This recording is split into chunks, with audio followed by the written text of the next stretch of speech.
بسم اللہ الرحمن الرحیم۔ باب الاذان، یہ باب ہے کس کے بارے میں؟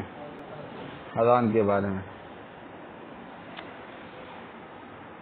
الاذان سنت، اذان سنت ہے للصلوات الخمس، 5 نمازوں کے لیے اور جمعے کے لیے، لا سواہا، نہ کہ ان کے علاوہ، نہ عید کے لیے، نہ جنازے کے لیے، اور نہ ہی کسی اور نماز کے لیے۔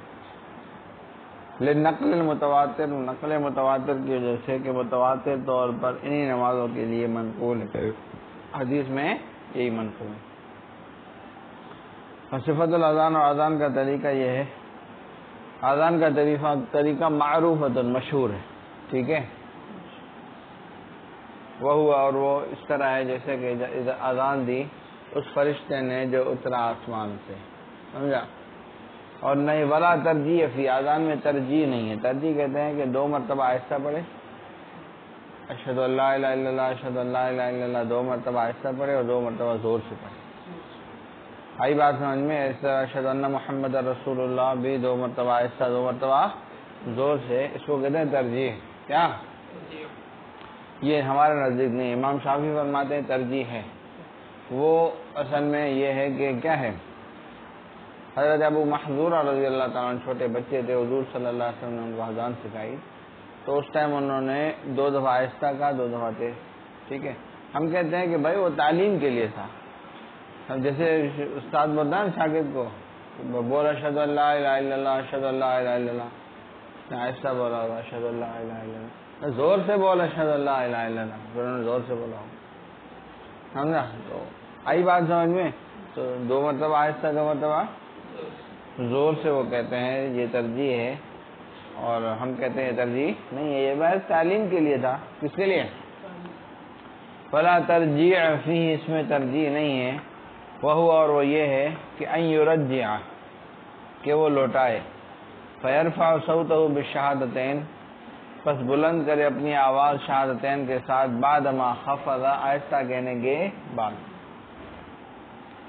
وقال الشافعی، امام شافعی رحمۃ اللہ علیہ فرماتے ہیں کہ وقال الشافعی فیہ ذالک، کہ نماز میں ترجیح ہے، اذان میں ترجیح ہے۔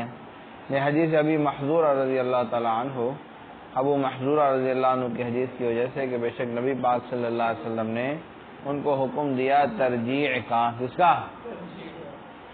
ورنہ ہماری دلیل یہ ہے کہ انہ لا ترجیع فی المشاہیر، کہ مشہور حدیثوں میں ترجیح نہیں ہے۔ وکان ما رواہ، اور جو حضرت ابو محذورہ نے روایت کیا ہے یہ تعلیماً تھا، کیا تھا؟ فظنہ ترجیعاً، انہوں نے جو ہے اس کو ترجیح سمجھ لیا۔ بات آئی سمجھ میں؟ ویزید، اور زیادہ کرے فی اذان الفجر، فجر کی اذان میں، بعد الفلاح، حی علی الفلاح کے بعد، الصلاۃ خیر من النوم، مرتین، کتنی مرتبہ؟ 2۔ لأن بلال رضی اللہ تعالیٰ عنہ، کیونکہ حضرت بلال رضی اللہ تعالیٰ عنہ نے فرمایا الصلاۃ خیر من النوم حین وجد النبی صلی اللہ علیہ وسلم راقدا، جس وقت پایا نبی پاک صلی اللہ علیہ وسلم کو آرام میں، تو آپ نے آرام میں سو رہے تھے حضور صلی اللہ علیہ وسلم، تو آپ صلی اللہ علیہ وسلم کی عادت مبارکہ تھی کہ آپ تہجد پڑھ کے پھر فجر کی سنتیں پڑھ کے سو جاتے، فجر کی سنتیں پڑھ کے اول وقت میں پھر سو جاتے تھے، پھر بعد میں بلال رضی اللہ تعالیٰ عنہ آ کے اٹھاتے تھے۔ آئی بات سمجھ میں؟ تو اس دن دیکھا کہ سوئے ہوئے ہیں، تو انہوں نے کہا الصلاۃ خیر من النوم، ٹھیک ہے۔ لأن بلال، کیونکہ بلال رضی اللہ تعالیٰ عنہ نے فرمایا نماز میں کہ الصلاۃ خیر من النوم حین وجد النبی صلی اللہ علیہ وسلم راقدا، جس وقت پایا حضور علیہ السلام کو سویا ہوا۔ بس فقال علیہ السلام، بس فرمایا حضور صلی اللہ علیہ وسلم نے ما احسن ھذا، کتنا اچھا ہے یہ، ہاں یہ لفظ کتنا اچھا ہے، اے بلال اجعلہ فی اذانک، اس کو اپنے اذان میں کر دیں۔ وخص الفجر بھی، اور خاص کیا گیا فجر کو اس کے ساتھ، کیونکہ یہ وقت ہے نیند اور غفلت کا۔ والاقامۃ مثل الاذان، اور اقامت بھی کیا ہے؟ اذان کی طرح ہے۔ الا انہ یزید فیہا بعد الفلاح، مگر یہ ہے کہ زیادہ کرے گا اس میں حی علی الفلاح کے بعد قد قامت الصلاۃ 2 مرتبہ۔ ہکذا فعل الملک النازل من السماء، اسی طرح کیا اس فرشتے ہیں جو آسمان سے اترا، اور وہی حدیث مشہور ہے۔ ثم وہ حجت، پھر یہ حجت امام شافعی رحمۃ اللہ علیہ کے خلاف، ان کے اس قول میں کہ انہا فرادہ، ایک فرادہ کہ اقامت کیا ہے؟ ایک دفعہ ہے، کیا ایک دفعہ، اللہ اکبر اشہد ان لا الہ الا اللہ اشہد ان محمد رسول اللہ قد قامت الصلاۃ اللہ اکبر لا الہ الا اللہ. ایسے ہے نا کہ شروع والے الفاظ سارے کیا ہے؟ ایک مرتبہ، جو 2 مرتبہ ہے اس کو 1 مرتبہ سوائے قد قامت الصلاۃ. علی الشافعی فی قولی، ان کے قول میں کہ بے شک وہ اقامت فرادہ ہے، مگر اس کا قول قد قامت الصلاۃ وہ 2 مرتبہ کہے گا. وَيَتَرَسَّلُ فِي الْأَذَانِ، اور اذان میں ترسیل کرے گا. قرات کے 3 قسم ہے نا، ایک ترتیل، دوسری ترسیل، تیسری حدر. ترتیل کیا ہے؟ بالکل ٹھہر کے پڑھنا. ترسیل مطلب عام درمیانے لہجے میں، اور حدر جیسے تراویح میں حافظ پڑھتے ہیں. تو ترسیل کرے اذان میں اور حدر کرے کس میں؟ اقامت میں، کیونکہ حضور صلی اللہ علیہ وسلم نے فرمایا اذا اذنت، جب تو اذان کہے بس ٹھہر کے دے اذان. واذا اقمت، جب تو اقامت کہے تو فحدر، تو اس میں جلدی کر. وہذا بیان الاستحباب، یہ استحباب کا بیان ہے. اذان میں ہر لفظ پہ ٹھہرنا ہے، اقامت میں 2 لفظوں کو جوڑنا ہے.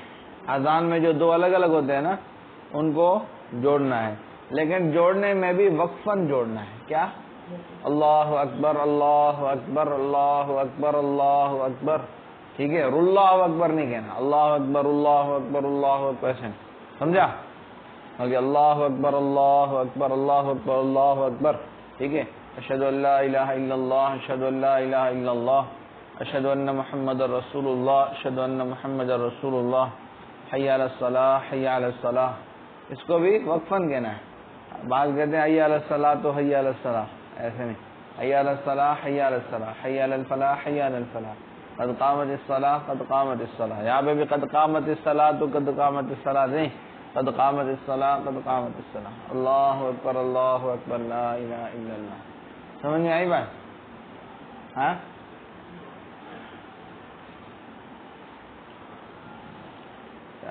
سائیں چاہے تو روز ڈیندا ہے کھانے سائیں ننڈر دیے یا کم ہوتا سائیں دیا.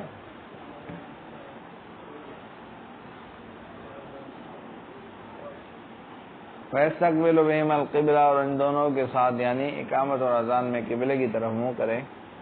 لأن النازل من السماء، کیونکہ جو فرشتہ اترنے والا آسمان سے اس نے اذان دی مستقبل القبلہ، قبلے کی طرف منہ کر کے، اور اگر چھوڑ دیا اس نے استقبال تو جائز ہے مقصود کے حاصل ہونے کی وجہ سے. ویکرہ، اور مکروہ ہے سنت کی مخالفت کی وجہ سے. چلو بھی تکرار کرو. صلی اللہ تعالی علی حبیبی سیدنا محمد.